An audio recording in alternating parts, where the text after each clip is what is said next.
বন্ধুরা এবং চাকরি প্রত্যাশী ভাই বোনেরা, আসসালামু আলাইকুম। আশা করি আপনারা সকলেই ভালো আছেন। আজকে আলোচনার বিষয় হচ্ছে সমাস। আজকে আমরা আলোচনা করব বহুব্রীহি সমাস এবং অব্যয়ভাব সমাস। চলুন আমরা প্রথমে জানবো বহুব্রীহি সমাসটা কি।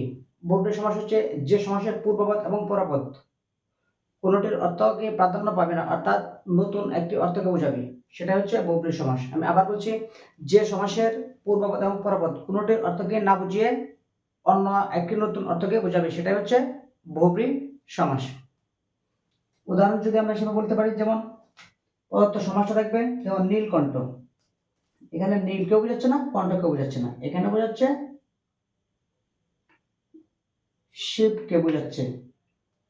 আবার আমি ক্লিয়ার করে বলছি যে আমি প্রথমে বলছিলাম যে এখানে বোঝাবে হচ্ছে পূর্বপদ ও পরপদ কোনোটিকে বোঝাবে না, অর্থাৎ কোনোটির অর্থ প্রাধান্য পাবে না, নতুন একটি অর্থ বা নতুন একটা শব্দ সৃষ্টি হবে। যেমন এখানে নীলকে বোঝাচ্ছে না, কণ্ঠকে বোঝাচ্ছে না, নীলকণ্ঠ বলতে এখানে শিবকে বোঝাচ্ছে। 10 আনন, 10 মানে একটা সংখ্যা, 10 আনন মানে কি মাথা, 10 আনন মানে 10 মাথা, আমরা সবাই বুঝি। তো 10 মাথা বলতে না বুঝিয়ে 10 কে বোঝাচ্ছে না, আননকে বোঝাচ্ছে না, 10 মাথাকে বোঝাচ্ছে না, এখানে বোঝাচ্ছে রাবণকে বোঝাচ্ছে, এখানে রাবণকে বোঝাচ্ছে। তাহলে এখানে ত্রিলোচন, ত্রিলোচন মানে ত্রি মানে তো তিন, লোচন মানে কি, লোচন হচ্ছে চোখ, মানে তিন চোখকে বোঝায় না, ত্রিকে বোঝাচ্ছে না, লোচনকে বোঝাচ্ছে না, এখানে বোঝাচ্ছে ত্রিলোচন বলতে কি বোঝাচ্ছে, শিবকে বোঝাচ্ছে। রত্নগর্ভা, রত্নগর্ভা হচ্ছে কি, যে নারী কি সুসন্তান গর্ভধারণ করে তাকে তো রত্নগর্ভ বলা হয়। কিন্তু এখানে রত্নগর্ভ বলতে এখানে কাকে বোঝানো হচ্ছে, রত্নগর্ভ বলতে এখানে পৃথিবীকে বোঝানো হয়েছে, পৃথিবীকে বোঝানো হয়েছে, অর্থাৎ রত্নগর্ভা, রত্নকে বোঝায় না, গর্ভকে বোঝায় না, এখানে হচ্ছে পৃথিবীকে বোঝানো হয়েছে। যদি আবার আমি আরো ক্লিয়ার করে বলি, যেমন যদি বলি গায়ে হলুদ, গায়ে হলুদ, গায়েকে বোঝায় নাই, হলুদকে বোঝায় নাই, এখানে কি একটা অনুষ্ঠানকে বোঝাচ্ছে, অনুষ্ঠানকে বোঝানো হয়েছে। যদি আবার আমি ক্লিয়ার করে আরেকটা উদাহরণ বলি, যেমন কি বলা যায়, লাল পেরে, লাল পেরে, লাল কে বোঝায়, পেরে কে বোঝায়, এটা কি বলেছে, এটা শাড়িকে বোঝানো হয়েছে। যদি আমরা ক্লিয়ার করে বলি, যেমন মৃত্যুঞ্জয়, মৃত্যুঞ্জয়, এখানে মৃত্যুকে বোঝায় না, জয়কে বোঝায় নাই, মৃত্যুঞ্জয় বলতে এখানে শিবকে বোঝানো হয়েছে, শিবকে বোঝানো হয়েছে। এখন ক্লিয়ার বুঝাতে পারছি না, আমাদের কমার্সে জানাবেন। যেমন কমল লোচন, কমল লোচন, কমল মানে কি, পদ্ম, লোচন মানে চোখ, কারণ পদ্ম চোখ না, এখানে বোঝানো হয়েছে কি, এখানে বোঝানো হয়েছে বিষ্ণুকে বোঝানো হয়েছে, বিষ্ণুকে বোঝানো হয়েছে। আমি যদি আবার বলি গজানন, গজানন, গজানন, গজ মানে তো আমরা বুঝি হাতি, আনন মানে কি মাথা, এখানে হাতির মাথাকে বোঝানো হয় নাই, এখানে বোঝানো হচ্ছে কাকে বোঝানো হয়েছে, গণেশকে বোঝানো হয়েছে, গণেশ, গণেশকে বোঝানো হয়েছে।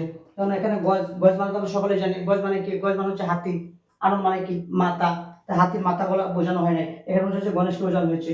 যেমন কমল লোচন, আবার আমি বলতেছি কমল লোচন, কমল মানে কি, কমল মানে হচ্ছে কি পদ্ম, লোচন মানে কি চোখ, এখানে পদ্ম চোখ বলে বোঝানো হয় নাই, এখানে বোঝানো হচ্ছে কি, বোঝানো হয়েছে, এখানে বোঝানো হচ্ছে বিষ্ণুকে বোঝানো হয়েছে। আশা করি সকলেই বহুব্রীহি সমস্যা সম্পর্কে ধারণার জন্য ক্লিয়ার বুঝতে পারছেন।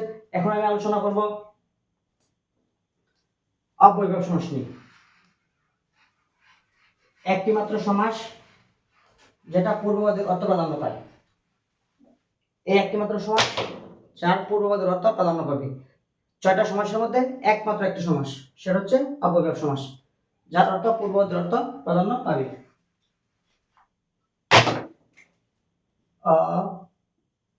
অব্যয়ভাব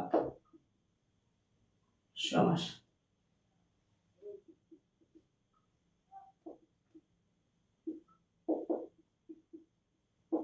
পূর্বপদের অর্থ প্রাধান্য পাবে। এখন আমরা জানবো অব্যয়ভাব সমাস কি। যে সমাসের পূর্বে অব্যয়ভাব উপসর্গ থাকবে সেটা হচ্ছে কি অব্যয়ভাব সমাস।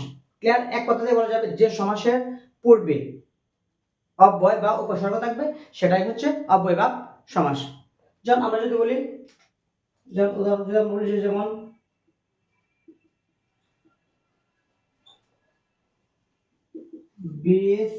বিশৃঙ্খলা, এটা মূল শব্দ ছিল শৃঙ্খলা, আগে কি যুক্ত হচ্ছে, বি উপসর্গ যুক্ত হয়েছে, এই যে বি উপসর্গটা যুক্ত হয়েছে, কি হচ্ছে, বিশৃঙ্খলা।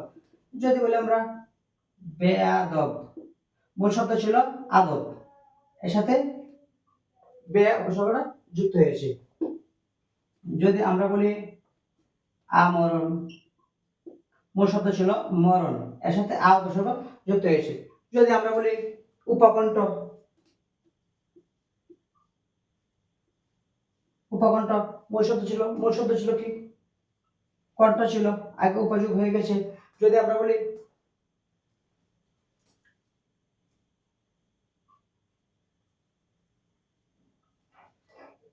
যদি আমরা বলি গড়মিল, মূল শব্দ ছিল কি মিল, এর সাথে গড় যুক্ত হয়ে গেছে। এই হলো অব্যয়ভাব সমাস। তো আশা করি বহুব্রী এবং অব্যয়ভাব সমাস সম্পর্কে মোটামুটি একটা ধারণা হয়েছে।